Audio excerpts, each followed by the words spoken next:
In today's video, I'm going to teach you how to fix iCloud settings grayed out on your iPhone. This is a common issue that can be quite frustrating, but don't worry, I'm here to guide you through a series of simple steps to resolve it. First, let's delve into checking your restrictions, specifically through the screen time settings. In some cases, restrictions or settings in screen time might be preventing changes to your iCloud settings. Go to your settings, then navigate to screen time. From there, make your way to content and privacy restrictions. Here, you'll want to ensure that there are no restrictions that might be tampering with your iCloud settings. If you find any restrictions, either disable them or adjust them to allow changes to your iCloud settings. Next, we'll explore signing out of iCloud and then signing back in. You'll start by going to settings and tapping on your name at the top. From here, scroll down to locate the sign out option.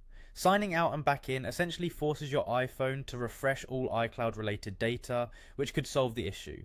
Once signed out, restart your iPhone. A simple reboot often helps in resolving minor glitches. After your phone is back on, sign back into your iCloud account and check if the problem persists. Now, it's helpful to ensure your software is up to date, as software updates often come with bug fixes. Head over to settings, then to general, and tap on software update.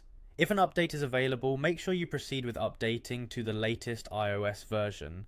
New updates can address existing bugs and improve the performance of your device, including addressing issues with iCloud settings. Additionally, resetting your network settings can sometimes help when iCloud settings are grayed out. This might seem unrelated, but network issues can interfere with settings and updates.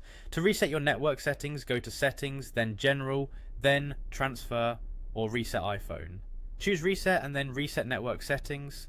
Be aware that this step will erase saved Wi-Fi networks and passwords, so you'll need to re-enter them afterward.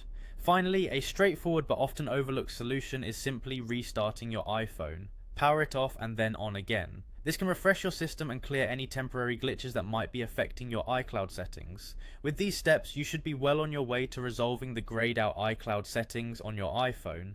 I hope this guide has been helpful to you. If you found these instructions useful, consider subscribing for more troubleshooting tips and advice. Thank you for watching and have a great day.